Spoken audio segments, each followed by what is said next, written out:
Hello. I want to ask you a question about mistakes and errors today. So I'm going to ask you, as a teacher, do you ever find yourself correcting your students when they say things, make the sort of mistakes that you make yourself, either as a second language speaker or even as a native speaker? Things like, there's some more chairs in the other room, or 10 items or less. Or do you find yourself correcting your students when they say things like, I don't know, superior than, or it depends from? The sort of mistakes that don't really matter. And are they even mistakes? Well, today we're going to look at that sort of thing. We're going to look at errors, we're going to look at innovations, and we're going to look at what are called angloversals. Okay, so to get started, let's think about Indian English, or Singapore English, or Malaysian English, or Nigerian English. English in ex-colonial countries that were part of the British Empire and as a result have English as their official language. These are what Kachru terms outer circle Englishes. Now, about 40 or 50 years ago, these sorts of English were lot of features from these Englishes were considered like wrong, and they were considered errors. And people who speak English very easily with each other in India or in Nigeria were considered to be speaking wrong English or incorrect English. Cyclists. Off they go, were considered to be speaking wrong English or incorrect English. Now, a lot has changed in the last 40 or 50 years, and now it's generally recognized and accepted that these are different types of English. They're varieties of English with their own sort of features. And that's great. And more or less everyone kind of agrees on this. But what about English learners in what Kachru calls the expanding circles? People who you probably have in your lessons, people from China, people from Russia, people from Argentina, people from France. What about the features that they keep coming out with? Are they mistakes or are they innovations? We're going to look at this, and fortunately, the paper we're looking at today, From Learners to Users, Errors, Innovations and Universals by Elina Ranta. Ranta asks this question. She asks, are the sorts of mistakes your learners are making really mistakes, or are they innovations? Or are they even something else that's called an angloversal? So, to get started on this, what's an innovation? Well, an innovation, like in Indian English, for example, an innovation is a feature that is not standard, like not used in what we call standard English, but is used by a lot of, widespread. It's generally agreed, like lots of people use it, and also that there's some sort of cognitive reason. There's a reason why people are using this feature and not the standard English. That basically it makes sense to them, and it makes sense to use these features. We'll look at some examples later. And an innovation is basically that. It's widespread and there's a cognitive reason for it. Now, if we look at English as a foreign language, or expanding circle English speakers, like our learners, our students, people from Russia, people from Argentina, they also make lots of what we may call errors. But they're interesting because these errors are the sorts of things that are used all the time. It doesn't matter where your students are from. So we can't say that these are errors that are coming down from their first language, because someone from China and someone from Argentina are making the same error.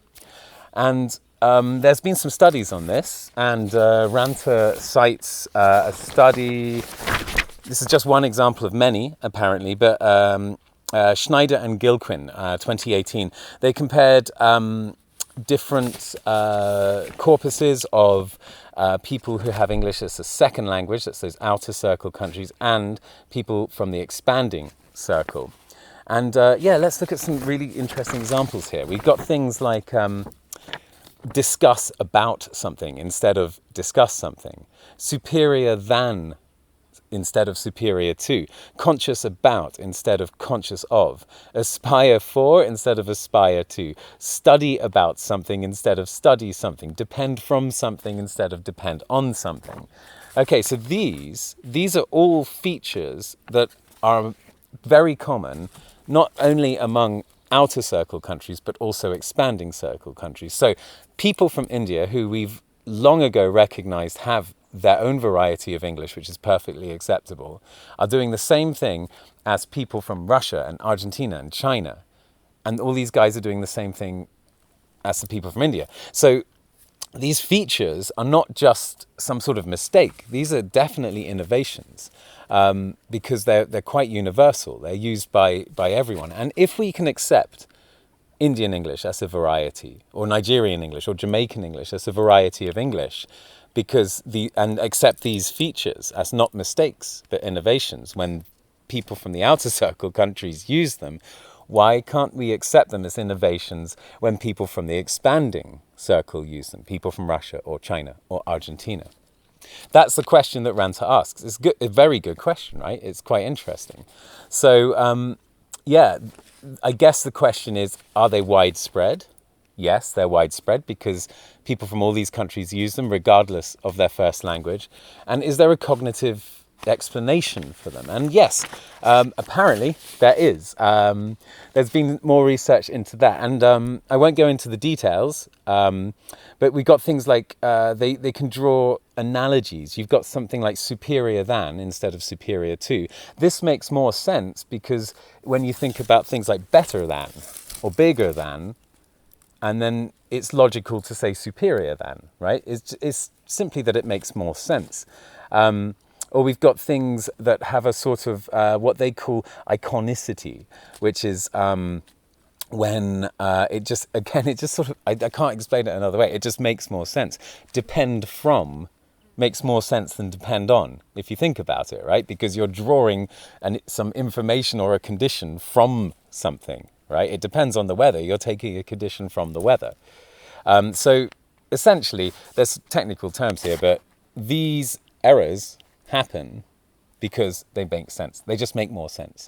So people make them. It's a kind of human nature way of dealing with language and remembering how to speak and deciding how to speak English.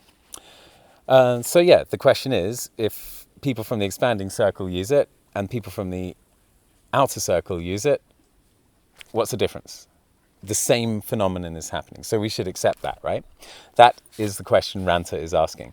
But she goes one step further and she talks about angloversals. Angloversals is a cool term, isn't it? So angloversals are basically what are not standard English, what many may consider mistakes, but are pretty well used among native speakers. So this is Kachru's inner circle, people like me from England, or Chad from America, or I don't know, Bruce from Australia. Such stereotypical names for these places. Excuse my lack of innovation. But yeah, we all say stuff like, there's some more chairs next door. We don't say there are more chairs. Well, we sometimes do, but we often say there's some more chairs next door, or there's a lot of people here. Technically not correct, but native speakers say this stuff all the time. What's going on here? Another example is the classic supermarket example, 10 items or less. You know, grammatically speaking, technically speaking, standard English speaking, this is not correct. It should be 10 items or fewer. Nobody says 10 items or fewer. And supermarkets, you know, they know grammar. They have research behind all of this stuff. They have lots of people deciding what to put on their signs. And they know they don't want to be the kind of people who say 10 items or fewer, because nobody says that. It's much more common to say 10 items or less. So yeah, these sorts of what some would consider mistakes, but there's something more interesting going on here, right? It's like easier, it feels more natural. Something's going on that means that native speakers and English learners are also doing the same thing. With there's some more chairs, or there's a lot of people. With this, there is instead of there are. This is actually used more by native speakers than English learners. So yeah, this is called an angloversal. And if native speakers are doing this all the time, why would we correct our students to say there are some more people when the teacher herself says there is more people. It seems a bit absurd, doesn't it? So obviously, there are some things that are just mistakes. We don't want to just say like any sort of deviation from standard English is fine because the student says it and therefore it's an innovation or an angloversal. No, what we're looking at here is, do speakers of accepted varieties of English, like Indian English, like Jamaican English, like Nigerian English, or like British English, inner circle Englishes, American English, Australian, whatever you want to call them, Manchester English, Texan English, if those people have what we call acceptable varieties of English and they're using these features, and our learners are doing the same thing for cognitive reasons and it's widespread, then we should really think about whether we want to consider these mistakes. So yeah, this is the basic conclusion that Ranta draws in this paper. It's all very interesting. But let's skip to the next part here and talk about, what does this mean? What does this mean for English teachers like you and me? How does this apply to the classroom? Very nice having all these like armchair theories. Well, so yeah, fortunately Ranta has a few sort of practical pieces of advice, potential solutions to this situation. So first of all, it's quite meta. The first piece of advice is quite meta. And basically we need to think about whether our students are learners of English or users of English, and making a distinction. So when we're in the classroom and we're in the classroom situation, of course, they're learners, right? We can think of them as learners, that's fine. And they can think of themselves as learners. But when they're out there in the real world using English with colleagues or socializing in English or in meetings or whatever it is our students need their English for, then they are users of English. Learners, if they're always learners, they're doomed to be making mistakes forever. But as soon as they're users of English, they're not necessarily mistakes anymore. They can be innovations and they can be angloversals, depending on, who else is using these features. And of course, this means we can think twice about whether we want to correct our students. This also very much depends on what our students need and what they want, what type of exams they may be taking, what kind of context they're going to be speaking English in, why do they need English. But we may reconsider some of the things that we're correcting our students on, because they may not really be mistakes. They could be innovations. They could be angloversals even. We can also think about what we can use in the classroom and the sort of framework of varieties of English in the classroom.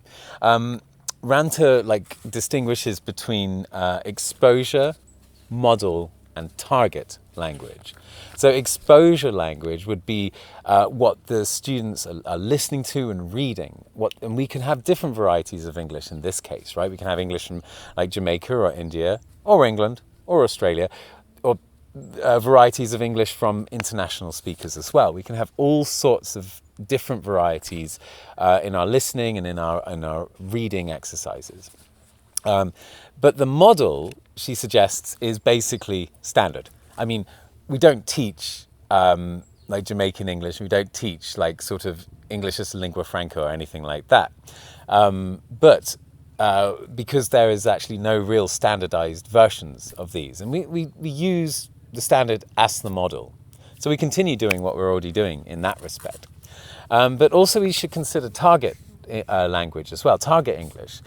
So when our students are actually like producing language, writing and speaking language, then we should think about whether this is acceptable or not based on all the information we've looked at today. Is it an error? Is it an innovation? Is it an angloversal? Obviously, this affects error correction as well. Finally, also, if we're in the position where we're influencing like tests and exams, this is really useful information, right? Because you're not going to test someone on whether they're using there is or there are and mark them wrong if they say there are some more chairs in the other room when you do it yourself. That is not fair, right? And that doesn't seem very productive either. So we could take this information, look at innovations, look at angloversals, and decide whether we want to test people on things like 10 items or less, or 10 items or fewer, or whatever, things like that. So yeah, lots of food for thought there, really. yeah, I guess, we can just ask ourselves whether we can actually just be a bit more lenient on our students, essentially, and prioritize what we want to correct and what we want to tell our students is acceptable and not acceptable. Obviously, so much depends on the teaching context, students' needs, students' goals, but yeah, these ideas should not be ignored. I think they're pretty good. They should be considered. All right, yeah, thanks a lot. That took ages to film. There were so many interruptions, but yeah, it was nice to share these ideas with you. I'll see you next time.